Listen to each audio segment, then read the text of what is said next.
Chère Brigitte, vous avez la parole. Madame le maire d'Albi râle parce que je parle avant elle. Pardon. Bonjour à tous, Monsieur le Président, bonjour. Mes chers collègues, bonjour. On a beaucoup parlé de ruralité. Je suis le maire d'une ville de 62 000 habitants.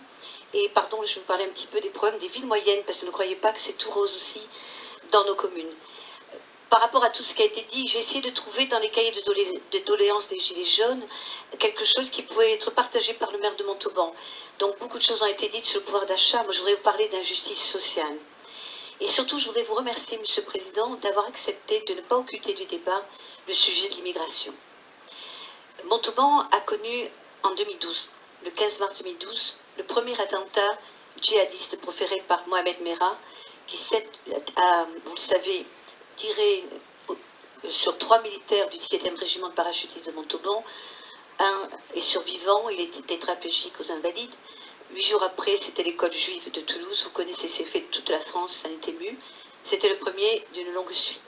Ce sont des sujets sur lesquels je suis très attentive et très inquiète aussi, puisque dans la ville de Montauban, qui est à peine à 50 km de Toulouse, nous avons plus ou moins répertorié avec M. le Préfet, nous n'avons pas beaucoup d'informations, au moins 70 fichiers S.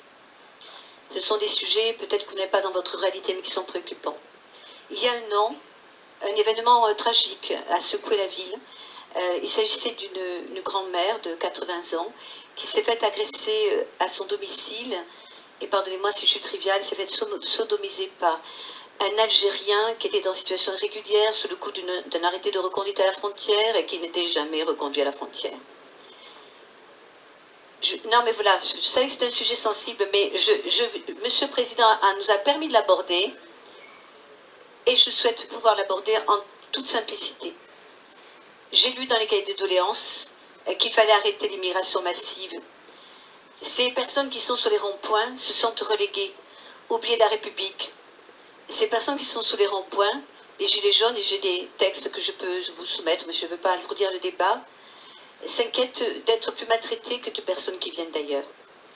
Ils l'expriment avec leur drapeau tricolore sur les ronds-points, ils l'expriment en chantant la Marseillaise quand ils défilent. Ce ne sont pas tous des casseurs. Moi, je les ai reçus dans ma mairie. Ce sont de pauvres gens. Ce sont des pauvres gens, mais qui se sentent maltraités, oubliés, autant que dans la ruralité. Par exemple, quand ils envoient dans leurs écoles leurs enfants, dans des écoles où leurs enfants sont minoritaires quand ils parlent français.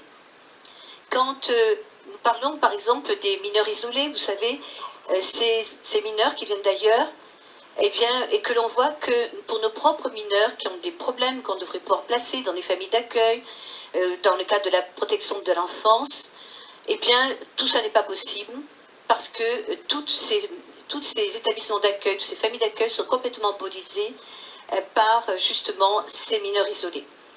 C'est un coût énorme pour la République, c'est 2 millions d'euros par an, 2 milliards d'euros par an. Et je crois savoir d'ailleurs que les départements se sont émus, puisque ce sont eux qui sont à charge de ce problème. Et vous avez décidé de leur octroyer 57 000 euros par enfant et par an. C'est-à-dire presque 5 000 euros par mois. Tout cela, les Gilets jaunes le savent aussi. C'est la même chose dans le logement.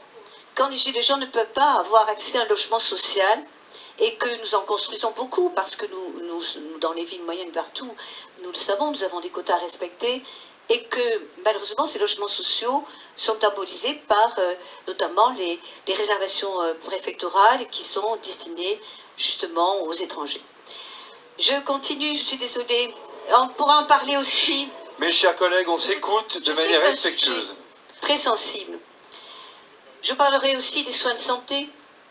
Les soins de santé, quand on ne peut pas s'offrir, vous l'avez dit tout à l'heure, un maire rural a dit tout à l'heure, des lunettes, une prothèse dentaire, et qu'on voit que par le biais de l'aide médicale d'État, 1 milliard d'euros cette année en 2019, un étranger en situation irrégulière pour se faire rembourser tous ses soins à 100%. Monsieur le Président, il faut l'entendre. Il faut l'entendre. C'est un vrai souci de justice sociale. C'est un vrai souci, je sais qu'il dérange. Et je vais finir par les retraites. Les retraites, c'est la même chose.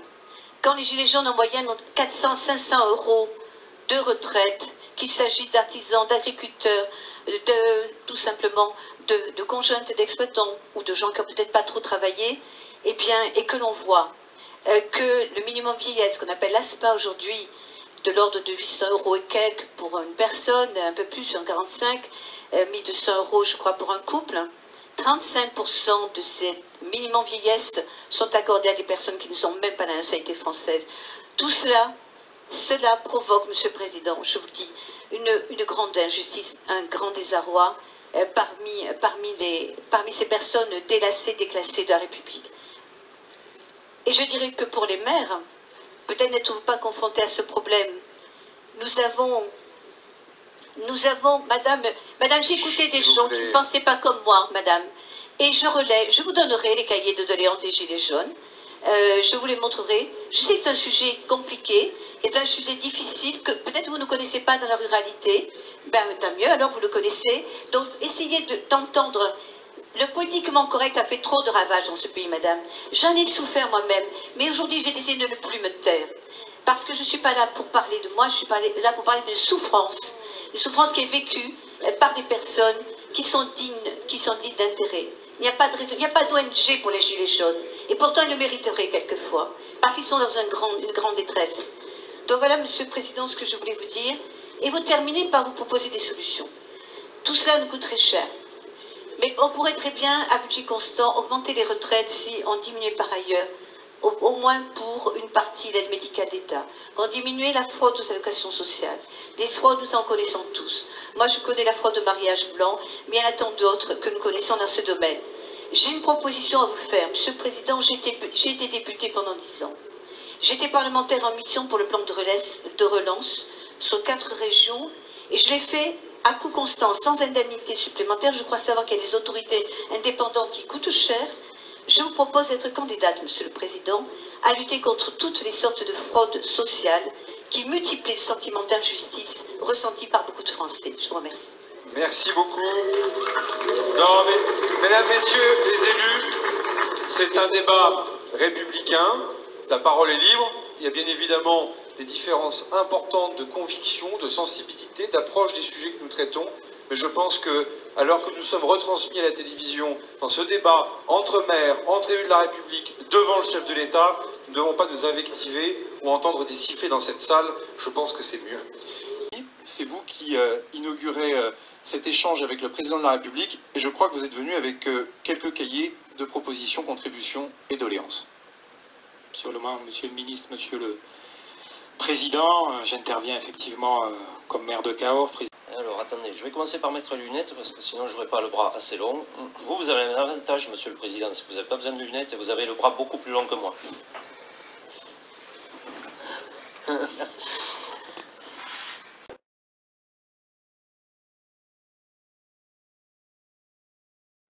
Qui arrive, voilà, monsieur le maire, bonjour. Je suis pas content de vous. Hein. Je vais vous le dire.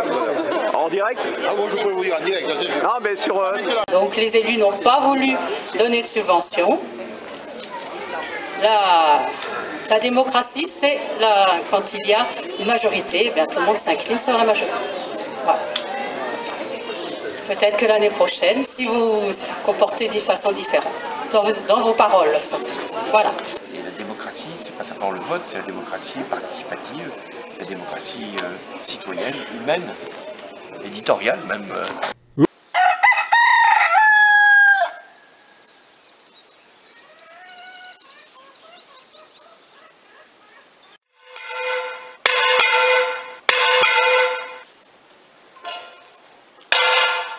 Ah mon culte, pas besoin de gilets jaunes.